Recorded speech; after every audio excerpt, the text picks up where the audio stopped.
Bismillahirrahmanirrahim.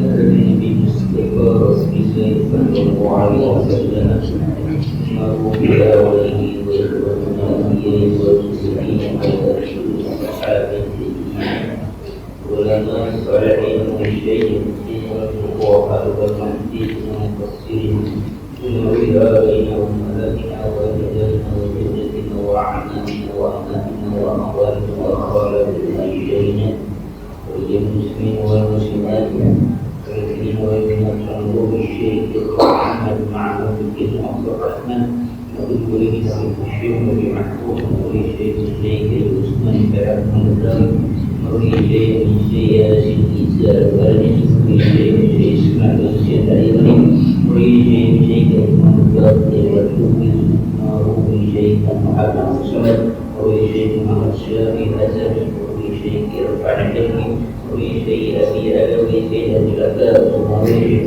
محمد الثاني الماضي وشيء محمد أمين الحراري المبيس اللهم الفاتحة أعوذ بالله من الشيطان الرجيم بسم الله الرحمن الرحيم الحمد لله رب العالمين الرحمن الرحيم مالك يوم الدين إياك نعبد وإياك نستعين اهدنا الصراط المستقيم صراط الذين أنعمت عليهم غير المغضوب عليهم ولا الضالين آمين. بسم الله الرحمن الرحيم الحمد لله رب العالمين والصلاة والسلام على سيدنا محمد وعلى آله وصحبه أجمعين. أما بعد فإن أصدق الحديث كتاب الله وخير الهدي محمد صلى الله عليه وسلم شر الأمور محدثاتها وكل محدثة بدعة وكل بدعة ضلالة رب اشرح لي صدري ويسر لي أمري واحلل عقدة من لساني يفقهوا قولي يا فتاح يا علام يا رزاق يا كريم افتح لنا أبواب العارفين بجودك كلامك يا أكرم الأكرمين سبحانك لا علم لنا إلا ما علمتنا إنك أنت العليم الحكيم وتب علينا إنك أنت التواب الرحيم. بسم الله الرحمن الرحيم. السلام عليكم ورحمة الله ونفعنا به وبذكره آمين. سورة الانشراح. Surah Al-Insyirah Makkiyah itu termasuk surah Makkiyah, artinya yang turun sebelum Nabi hijrah ke kota Madinah. Ini ada surah tentang surah Al-Insyirah Makkiyah itu wahiyah tatahaddatsa an makan Rasul al-Karimati wa maqami ar-Rasul inna Allah Ta'ala. Soal surah ini nantinya bercerita tentang kedudukan Rasulullah yang mulia dan posisi yang tinggi di sisi Allah Subhanahu wa Ta'ala. Wa qad tanawalat al-haditsu an ni'amillahi al-'azizati 'ala 'abdihi wa rasulihi Muhammadin sallallahu alaihi wasallam.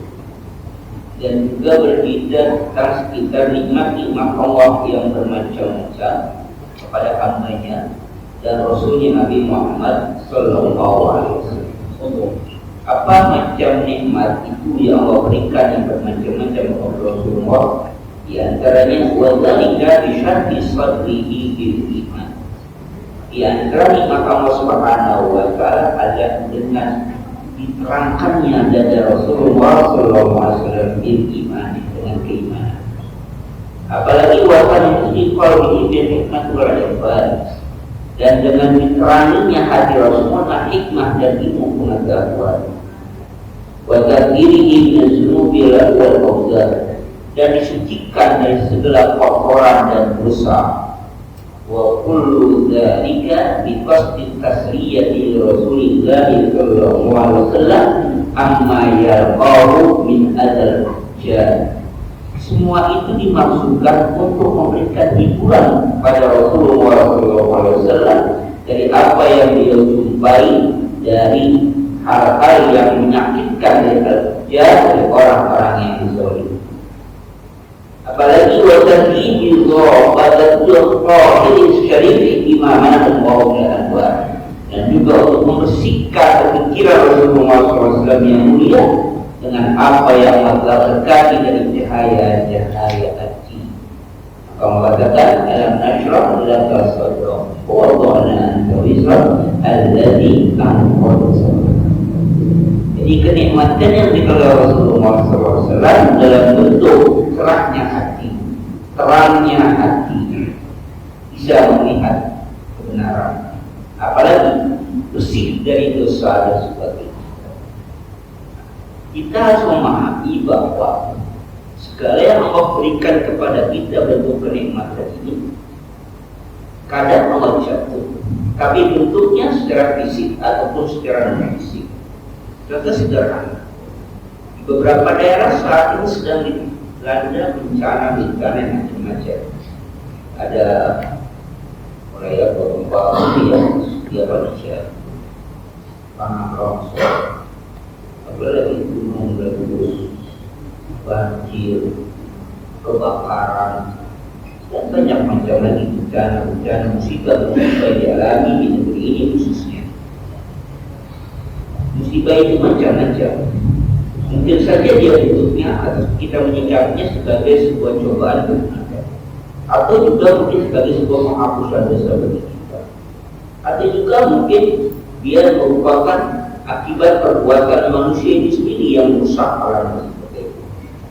Nah, terkadang bertanya orang-orang atau kita secara khusus, kalau memang itu sebuah bencana merupakan teguran dari Allah Subhanahu wa Ta'ala dalam bentuk musibah seperti itu, lalu kenapa kota kita ini, kota Jakarta khususnya, apakah kita akan merasa aman dari musibah ini? Kita akan mengatakan gunung meletus, insya Allah nggak ada di Jakarta, kecuali kalau gunung Sahara yang meletus. Tapi nggak banyak itu. Ya. Atau kampung gunung dari dia.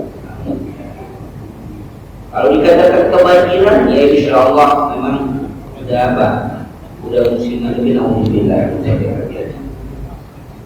Kalau namanya gempa yang sering terjadi, kita pun insya Allah alhamdulillah merasakan dan tidak merasakan akibat yang parah. Karena longsor itu tidak berada di tepi gunung atau daerah-daerah yang memang berawan untuk longsor. Akan tetapi apakah kita merasa aman bahwa kota kita ini, kampung kita ini akan terbebas dari segala bentuk musibah-musibah itu? Kalau kita hanya berpikir musibah ini bentuknya fisik, makanya memang insya Allah kita akan terbebas. Tapi kalau kita mengatakan musibah itu bukan hanya bentuk fisik, sebagaimana Rasulullah memberikan kenikmatan oleh Allah bentuknya terangnya hati. Allah berikan nikmat itu terangnya hati, terangnya pikiran, diluaskan hatinya sehingga melihat segala sesuatu itu dengan positif. Maka ketika kita menyikapi musibah bentuknya fisik, maka kita merasa aman. Tapi ada musibah di mana yang kita rasakan musibah itu lebih dahsyat dibandingkan bencana-bencana yang ada di wilayah lain.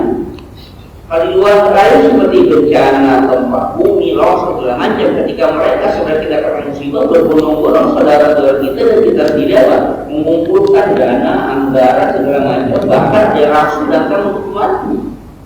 Tapi ada musibah yang lebih dahsyat di negara kita, mungkin juga di kota kita yang kita tidak rasakan, musibah dalam bentuk non fisik. Apa itu? Kebobrokan moral, akhlak. Kan di kita nggak ada macam-macam maksiat yang merajalela depan mata kita, kitanya nggak peduli. Narkoba merajalela, perzinaan merajalela, apalagi judi, jangankan yang online, yang online aja banyak. Contohnya piala bola itu, ya piala dunia ini juga memunculkan, ya kira-kira juga ada ya Pak. Ayo Prancis atau Argentina ada beberapa supportnya ya. Mungkin saja ada belum yang namanya anak segala macam itu Islam. Itu kemaksiatan ketika kita diam saja, nggak kenapa-napa.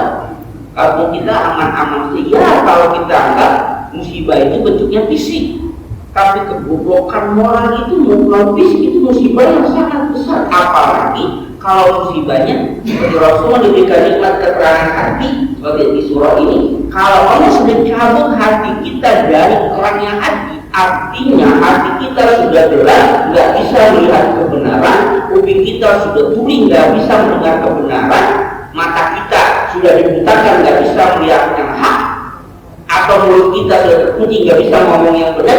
Itu musibah yang sangat luar biasa. Kalau Nabi diberikan kenikmatan, ya sadr, diluaskan, dilapangkan hati, itu nikmatan. Berarti artinya kebalikan dari itu, ketika hati kita merasa sempit, hati kita merasa butak gitu, nggak bisa terima, itu musibah, itu azab. Cuman kadang-kadang kita nggak merasa itu sebuah azab. Kenapa? Karena nggak ada yang bantuin.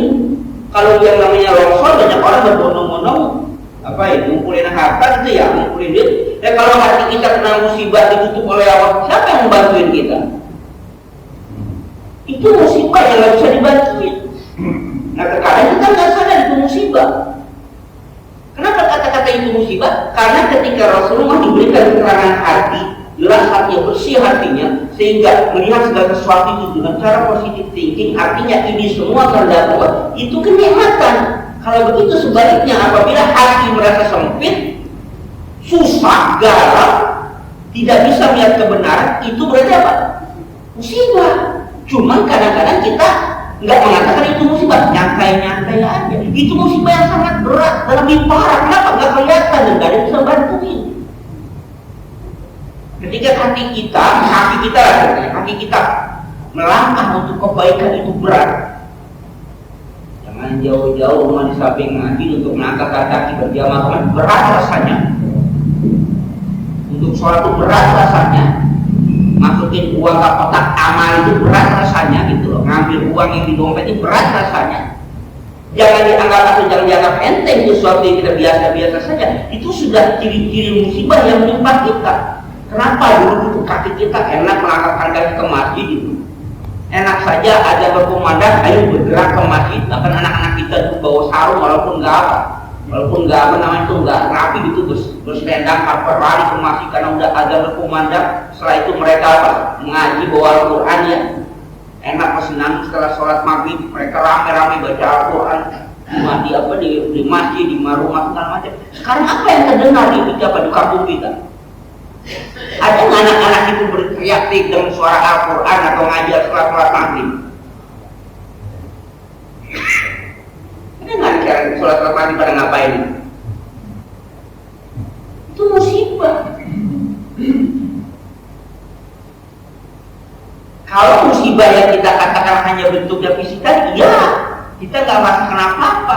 Tapi ketika kita lihat masjid ini kosong dengan masjid yang mewah kayak macam ini kosong, kontrakin aja sekali. Kira-kira masjid ini menampung nggak jamaah yang ada di sekitarnya? Menampung nggak? Kok bisa menampung? Jadi kalau semuanya datang, nggak bisa menampung. Kalau semuanya ketika sholat berjamaah berkumandang pada kedatangan ke masjid, menampung nggak nih? Mungkin nggak menampung. Akhirnya itu mungkin banyak. Tapi pada kenyataan, padahal masjidnya nyaman betul, AC-nya nyala betul, karpetnya bagus. Mendingan di sini daripada di warung sih. Nggak keringetan. Bahkan ngaji aja dikasih air minum, beli juga kagak. Lebih parah lagi, lebih sadis lagi. Nggak pernah bapak buang sampah, diambilin sampahnya kan pelayanan sangat luar biasa. Ya, habis minum diambil ya sampahnya. Nggak kenapa nggak melotong sama kan? Luar biasa, enak. Di rumah langsung diisirin pak. Tapi ternyata apa? Masih kita tetap aja. Wow gitu kan. Ajar berkumandang biasa-biasa saja tuh. Apa itu nggak musibah? Itu musibah. Kalau kita anggap sesuatu yang tadi kenikmatan Rasulullah diberikan hidayah dengan terangnya hati.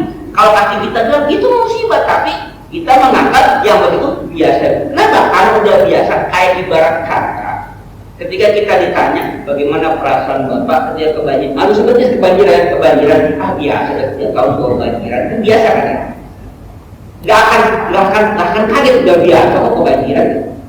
Nah karena itu udah biasa, maka kita akan biasa-biasa saja gitu. Ada berkumandang, hati kita nggak tergetar, nggak bergerak, biasa aja. Itu hati kita lama-lama menjadi keras, beku.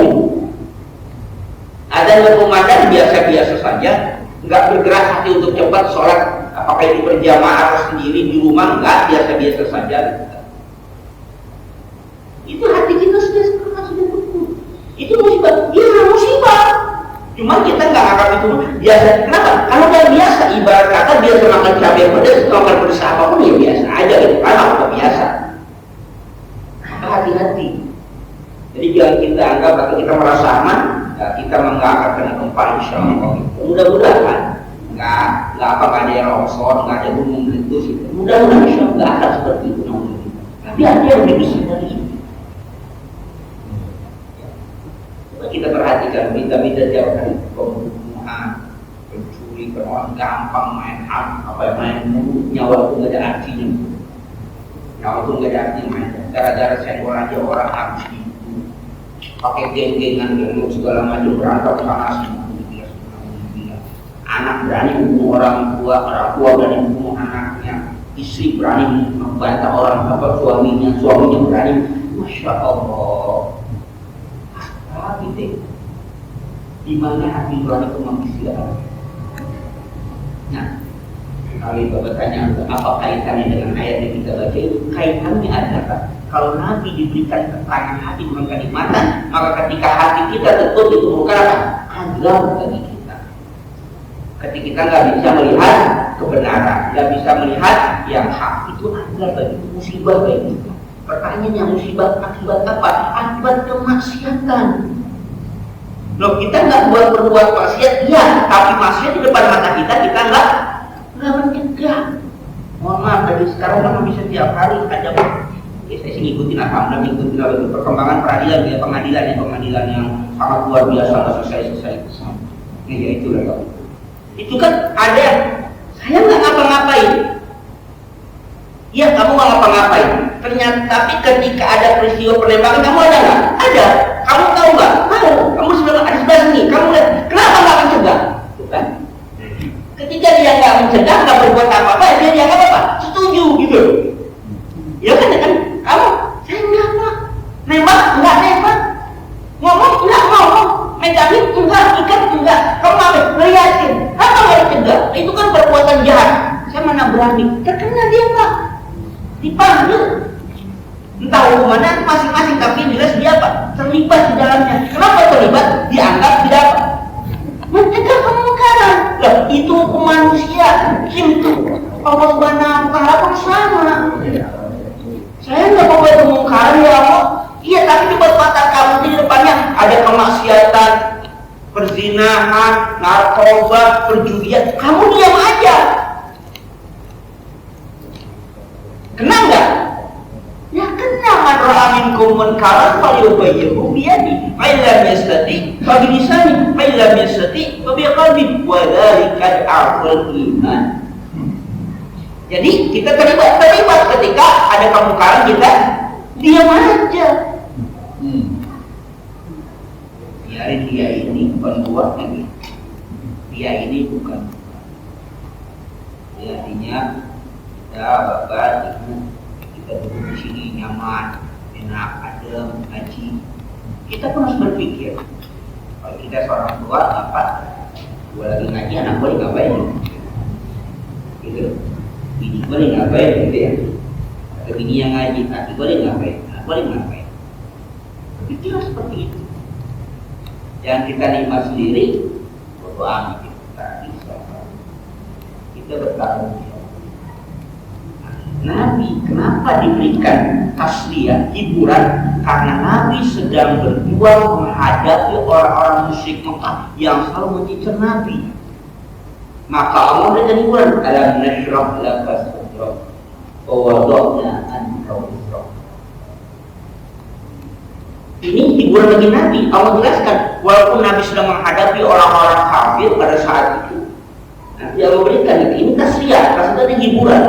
Bukankah kami sudah lapangkan dada engkau ya Muhammad? Wada'na anka wizrak, kami sudah letakkan beban yang kau hadapi ya Muhammad. Alladzi anqadha dhahrak, yang membebani punggung kau. Apalagi nanti hiburannya? Wa rafa'na laka dzikraka. Angkat sebutan kau yang Muhammad. Di mana diangkatnya? Rasulullah namanya disandingkan misalnya dia berbarengan penyebutannya dengan penyebutan nama Allah Subhanahu wa taala. Di mana itu? Di azan. Setiap ada azan pasti nama Muhammad disebutkan. Asyhadu an la ilaha illallah wa asyhadu anna Muhammadar Rasulullah. Pasti ditinggikan. Mau senang nggak senang itu pasti disebutkan. Wa rafa'na laka dzikrak. Kami tinggikan sebutan nama Engkau ya Muhammad. Itu hiburan bagi Nabi. Teruslah berjuang. Jangan kalah istilah kata. Dengan apa? Dengan perjuangan terhadap kaum musyrik Mekah pada saat itu yang mengintimidasi, berusaha untuk membunuh, yang memboikot. Jangan berhenti. Maka Allah berikan alam nashrah laka sadrak wa wada'na anka wizrak alladzi anqadha dhahrak. Wa tanawwalat surah da'wat rasul wa surah da'wat rasul sallallahu alaihi wasallam wa huwa bi Makkah yuqati ma'al asy-syada'ida wal ahwala bil kufratil mukazzibin. Ayat ini juga ada surah ini juga berbicara tentang dakwahnya Rasulullah SAW di kota Makkah dan penderitaan yang beliau hadapi bersama orang-orang mukmin wal ahwal min al-kufar dan segala bentuk penindasan orang-orang kafir al-mukazzibin yang mendustakan ajakan Rasul. Itu diceritakan nanti di sini. Fansabahu biqarbil faraji wa qarbil nasri ala ta'dai. Kemudian Allah hibur. Allah jinakkan itu Allah jinakkan dia Allah hibur hati Nabi dengan apa? Biqarbil faraj. Nanti insyaallah dekatnya akan kelapangan waktu bin nasr dan dekatnya pertolongan Allah Subhanahu wa taala ala atas musuh-musuhnya. Apa ayatnya? Fa inna ma'al usri yusra, inna ma'al usri yusra. Itu jadi. Ini masih di mana? Masih di Mekah. Kapan ini nanti terjadi nama usri yusra? Setelah di mana? Di Madinah. Ini di Mekah turunnya ayat ini, periode Mekah sebelum hijrah. Pertolongan nanti bentuknya macam apa ketika Nabi mana? Hijrah ke kota Madinah. Di Mekah itu 10 tahun. Di Madinah itu sekitar 10 sampai 12 tahun. Ada orang mengatakan 12 tahun kota Madinah. Di hadis Imam Bukhari mengatakan 10 tahun kota Madinah. Artinya janji Allah berikan pada Rasulullah ini di kota Mekah, realisasinya di mana? Di Madinah. Itu udah belasan tahun.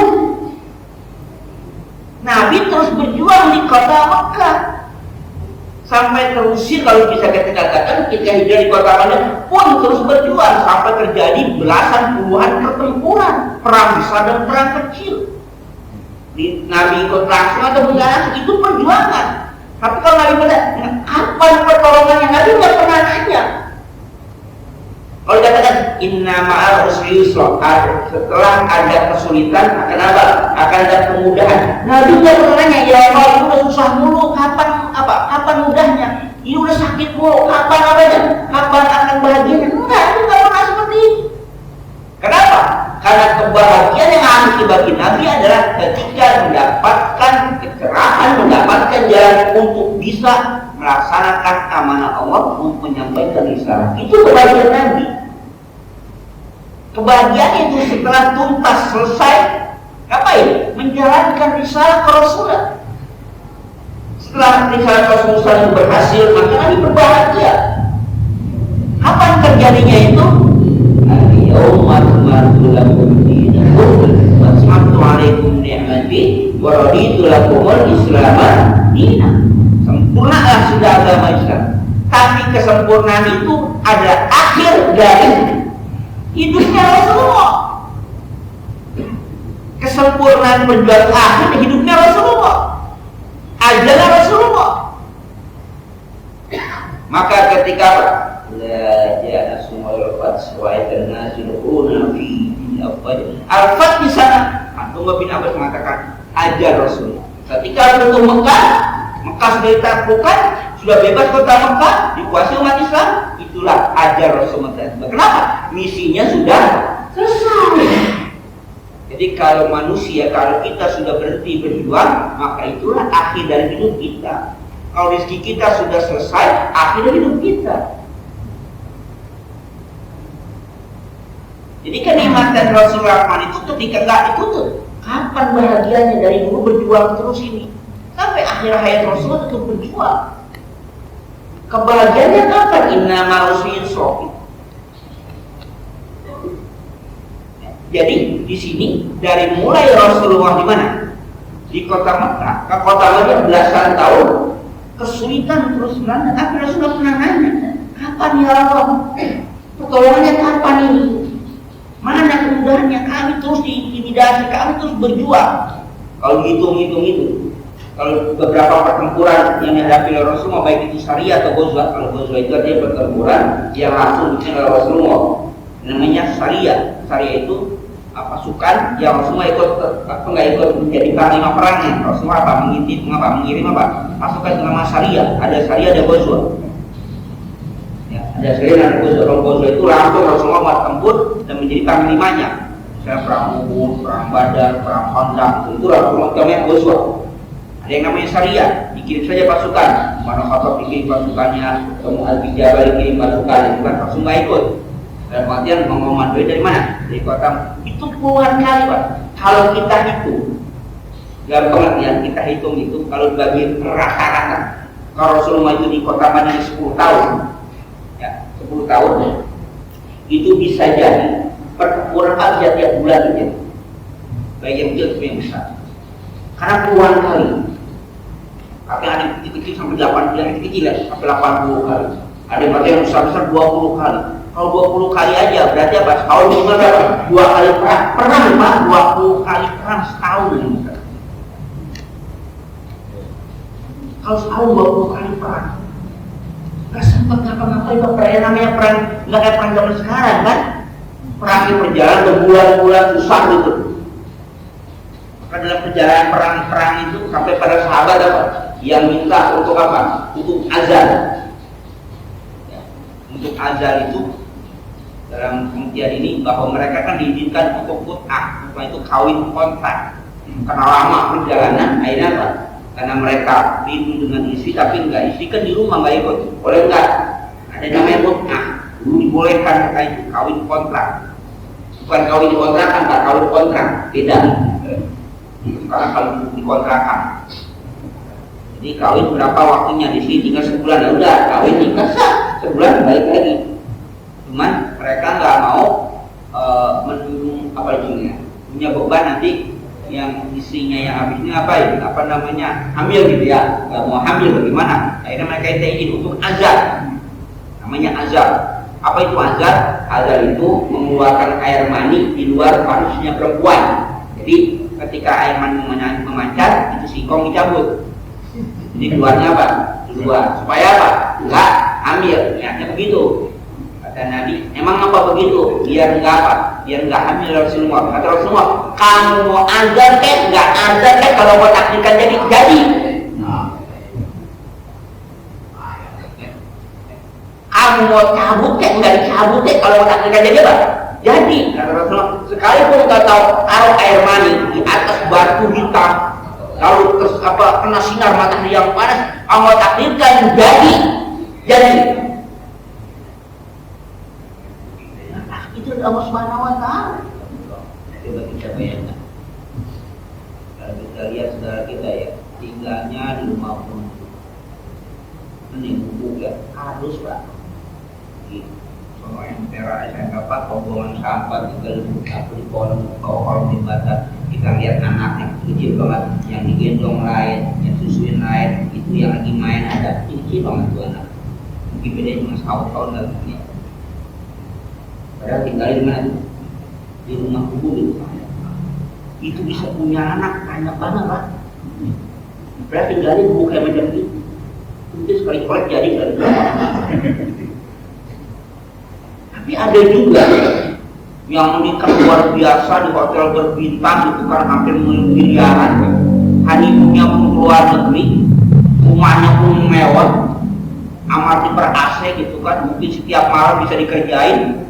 Oh ini anaknya, kan dia. Kalau logika kita tuh yang begitu yang harusnya anaknya banyak. Kenapa? Anaknya banyak, rumahnya gede, itu harusnya apa? Itu kan yang dibayarin anak, tapi malah yang itu nggak punya anak, yang dipikir empak, yang dipikir jalanan. Yang dipikir 4 perempuan siapa? Malah banyak anaknya. Jawabannya Pak. Itu kan sendiri sekali colek langsung apa? Langsung dulu. Ya anaknya kan itu anak yang lagi makan sendirian di samping ya Robi. Kecil. Ini anak ini berapa? 5 tahun, yang ini 4 tahun, yang ini 3 tahun, yang ini baru 1 tahun. Ini udah melendung lagi. Itu kalau bisa minta resepnya. Lah yang orang kaya rumahnya 3 lantai, 4 lantai, luar biasa punya mobil mewah gitu ya. Susahnya punya anak. Sampai pakai tabung-tabungin tuh anak, sampai tidak apa-apa bayi tabung segala macam gitu. Susah. Nah, kenapa yang begitu mulia? Itu Allah yang takdirkan. Maka Rasulullah sekalipun kamu azab, nggak mempunyai anak, kalau menakdirkan jadi. Bisa benar konsul sama dokter ahli kandungan Pak. Ahli kandungan ya Allah takdirkan memang jarang lama ya itu takdir Allah Subhanahu wa taala. Yang ngomong konsul aja. Pas saya ngomong itu dokter kandungan bilang gini, kalau saya itu ahli kandungan, sudah artinya S1, S2 itu ahli kandungan. 11 tahun sudah menikah sebelum punya anak. Mantap, serius? Iya. Kok bisa gitu dokter? Ya namanya itu kan. Saya bilang kalau dokter minum kapsul langsung berhenti. Bisa aja. Dia kan ahli kandungan. Yang bisa mengatakan sama hati yang bidangnya, oh ini begini penyakit kandungan tahu segala macam. Ternyata katanya 11 tahun pengen punya anak. Sudah pengen apa nggak pengen? Pengen sejak awal tapi nggak bisa juga. Terus dia merasa dirinya ada apa? Nggak ada apa-apa. Suaminya sehat, bininya sehat. Mau diobatin apa? Nggak ada apa-apa. Tapi belum punya. Saya bilang nggak minum kapsul aja tuh gitu kan. Kalau minum kapsul jadi itu hamil juga tuh enak aja. Ternyata apa? Dokter saja menyerah dengan kekuatan Allah. Semuanya apa? Allah yang terkaki. Jadi kita jangan merasa bahwa kita sudah berbuat banyak. Nabi dijanjikan apa janjinya tadi? Fa inna ma'usri itu tadi dari mana? Di Mekah. Tapi terus Nabi berjuang sampai di kota Madinah pun masih apa? Susah. Di Madinah pun apa? Masih apa? Masih susah. Siti Aisyah mengatakan Rasulullah tidak pernah rumahnya 3 hari berturut-turut dapurnya ngebul, nggak pernah. 3 hari berturut-turut dapurnya itu ngebul, nggak pernah kata Siti Aisyah. Artinya apa? Saking nggak apa? Nggak punya akal masak. Ketika tanya, iya Aisyah, umat mukminin, kalau kita main korban ada sumber di sini. Hanya 2 yang kita. Apa itu? Al-ma' wa tamar. Makanan kami hanya air dan korban. Rasul Pak. Rasul.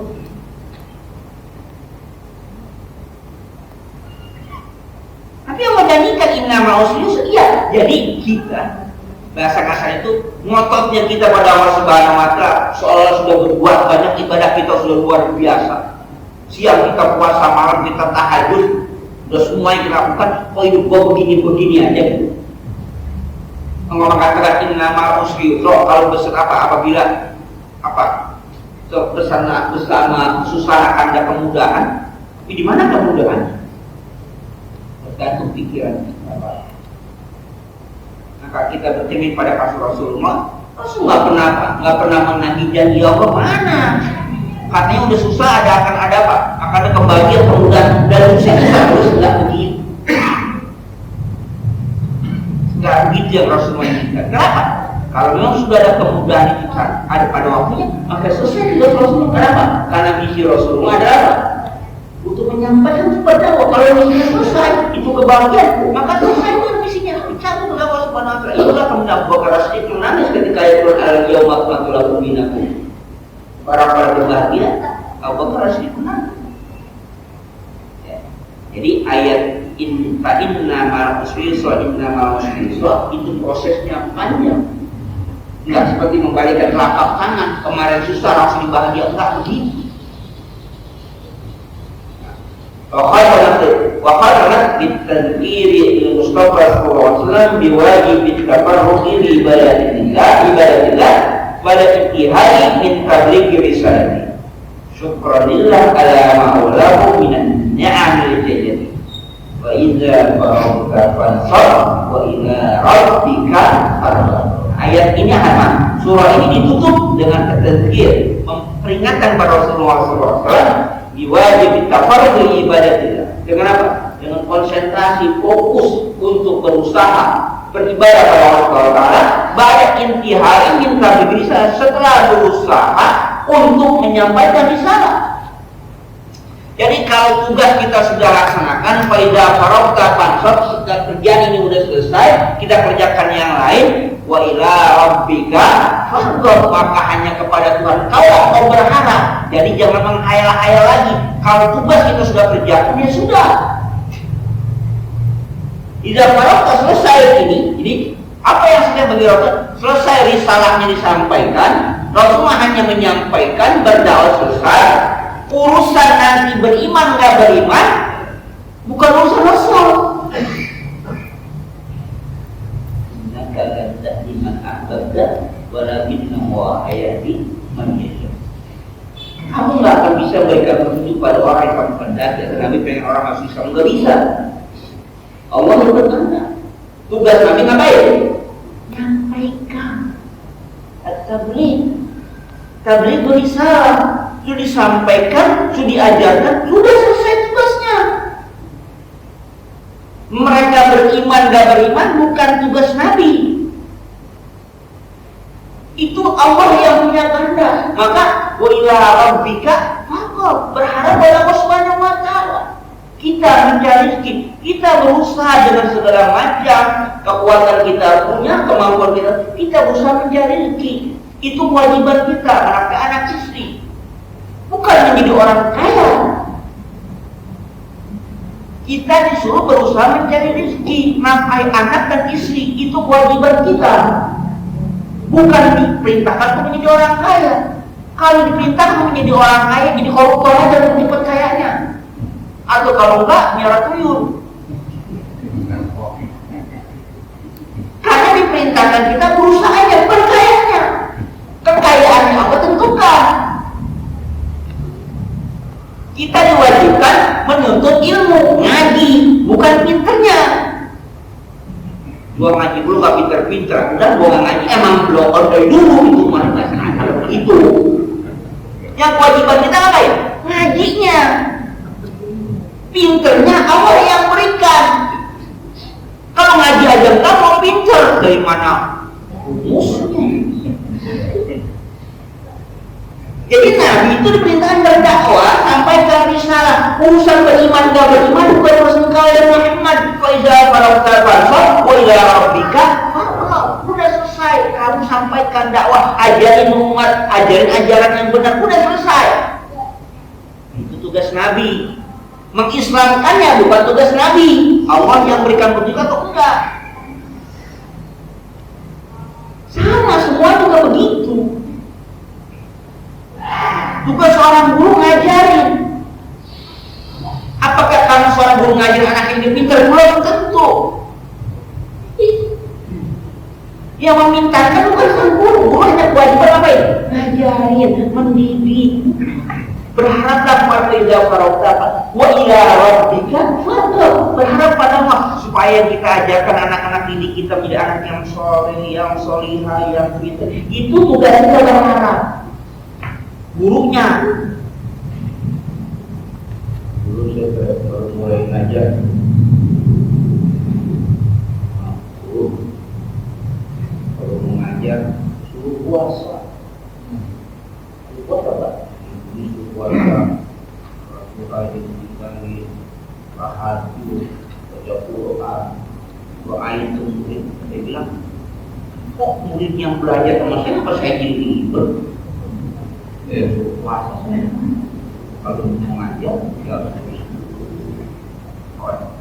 dari dulu Pak. Itu yang namanya pada senang sejak saya jadi santrinya itu, istrinya jadi apa? Jadi muridnya.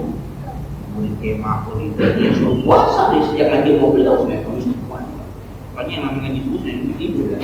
Karena gurunya puasa, muridnya haul.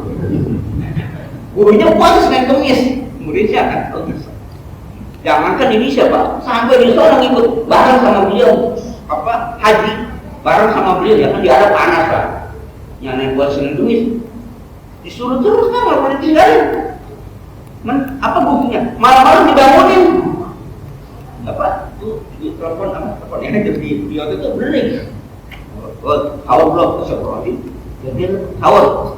Suruh puasa masuk sahur. Disuruh bangunin yang lain teman-teman sudah pada puasa besok hari Kamis. Saya bangun. Pada bangun puasa udah sampai berapa? Siangnya sholat duha. Udah pada merokok pada ide di samping mata. Gimana sih disuruh sama guru pada puasa ngapain merokok? Guru mah keterlaluan. Di Indonesia aja yang ada sejuk enak, gua nggak pernah puasa tapi dari sini panas lagi gua suruh puasa katanya. Selalu ada ujuk doang sih. Itu karena mau ngajar kok kita disuruh puasa. Malam sudah tahajud, ngapain doain anaknya? Yang kita ajar itu biar anak jadi anak yang pinter, yang soleh. Disuruh baik, disuruh tahajudin, doain. Baca Quran dan sampai minimal sebulan 1 kali hatam gitu. Makanan hati-hati jaga, jangan yang haram, yang subhat-subhat jangan dimakan, jaga supaya kita ngajar itu nanti anak murid kita gampang dengerin kita ngomong, kita ajarin dia paham, dia ngerti, nggak susah. Segitu susahnya. Saya bilang, ini saya disuruh ngajar kenapa jadi ribet sayanya jadi susah ya? Bukan muridnya yang suruh ngapal. Apa kata beliau? Lagi gua ngajarin lu, apa gua nggak begitu? Lagi gua ngajarin lu, emang gua nggak begitu? Gua puasain gak? Kaget Pak. Dulu segitunya, lagi gua ngajarin lu, itu juga gua puasain. Stop.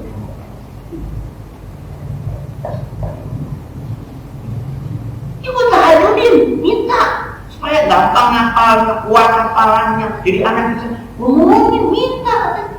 Sampai beliau kan sering ngeroti dan bolak-balik. Emang mau ngapain bolak-balik ke tanah suci katanya? Doain dulu pada yang kita anak-anak yang pintar. Subhanallah, kalau kita nggak jadi nangis orang dulu udah mengganti. Itu wajah Rabbika mantap. Udah diajarin kan udah diajarin namanya. Lu bisa nggak bisa usaha sendiri. Tapi wajah Rabbika berharap pada Allah kita. Maka gurunya berharap pada Allah supaya anak yang diajarin dapat jadi anak yang soleh, anak yang pintar. Itu berharap pada Allah. Bukan ngajarin terus-terusan pada anak. Kenapa? Kayak komputer. Pagi tuh anak diajarin untuk sekolah, siangnya untuk les, privat, khusus segala macam. Sebleng itu anak Pak. Apa dia? Ayo bahasa Inggrisnya, lu privat atau les bahasa Inggris. Ini nggak bisa mata les mata. Itu punya otak yang terbatas Pak. Masing-masing punya kemampuan. Nah, maka di situ saya melihat bahwa kita nggak bisa minterin anak didik kita. Yang harap pada Allah yang minterin. Kita tugasnya ngapain? Ngajarin saja, kita didik tuh anak. Kita aja yang minterin Allah karena Allah yang punya ilmu. Sama kita juga yang namanya ngaji segala macam belajar. Tugas kita, kewajiban kita apa? Belajar. Yang fardhonya itu thalabul ilminya, menuntut ilmunya itu wajib. Pinternya bukan urusan kita, Allah. Yang namanya rezeki itu, ibtigha'nya rezeki itu wajib hukumnya. Yang menjadikan kaya nggak kaya bukan kewajiban kita. Jangan sampai kita nganggur jadi orang kaya, pasti dicurigai sama tetangga Pak. Ya orang kaya, duit gua hilang mulu setiap bulan. Repot semua. Jangan biar aku ya jadi duit. Kita usaha yang paling penting. Sama anak itu kan kewajiban orang tua anak kita didik dengan baik dan benar. Nanti mau gedenya mau jadi apa itu urusannya nanti. Tapi kewajiban kita sama hidup apa? Kita berikan dia kewajiban kita kepada hak anak itu apa? Pendidikan yang baik, nafkah yang halal. Itu kita berikan. Nanti jadi apa kita nggak tahu. Mungkin setelah kita nggak ada anak itu seperti apa itu nggak jadi kewajiban kita lagi. Maka tadi perintahnya sampaikan risalah. dakwah, ajarin umat, urusan beriman. Wa ila rabbika farghab, fa idza faragta fansab. Kalau udah urusan selesai, udah. Maka jangan mengandai-andai. Nabi falaulau minasyaitan, mengandai-andai itu dari syaitan. Gini, coba kalau gua nggak begini, coba nggak usah. Fa idza faragta selesai. Coba kalau gua dulu ya rajin ngaji, sekarang gua jadi ustaz kali lah, laki-laki sekarang baru menghayal kayak macam itu. Udah nggak pakai lau-lau. Coba kalau gua begini, coba nggak pakai coba kalau itu sudah jalan, sudah selesai. Kalau gua kawin sama dia, gua bahagia. Kalau gua kawin sama ibu yang sama, gua udah punya anak 4 pasti kawin sama dia. Gak usah mundur ke belakang, lihat ke depan. Kita juga kalau naik motor lihat spion sekali-kali boleh ya, tapi masa lihat spion dulu. Nah, spion boleh kiri kanan, tapi kalau kita ke depan arahnya boleh sekali-kali mah boleh ngeliat. Dulu kita masa lalu ya baru masuk preman banget ya, alhamdulillah sekarang sadar ya boleh lah lihat dulu ya. Tapi tujuan kita ke depan.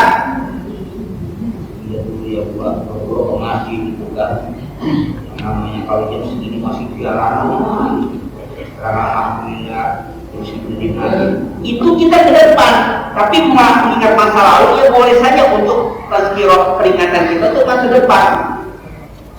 Jadi pada akhir ayat ini nanti, surah ini nanti, Rasulullah akan diingatkan pekerjaan yang begitu berat dakwah pada umat Islam, pada umat masyarakat Mekah, terutama akhir Mekah itu sudah selesaikan saja.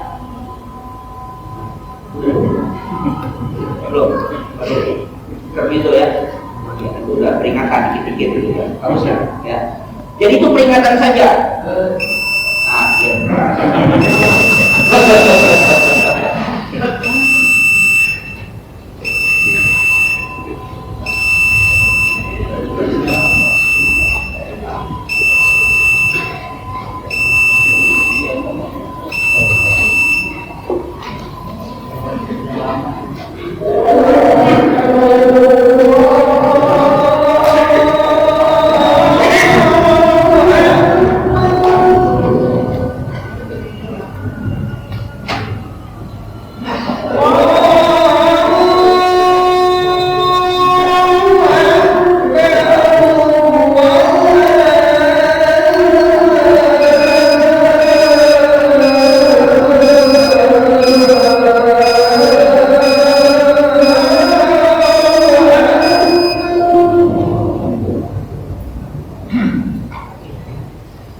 ثم قال التفسير وهو على مصباح الفاتحة.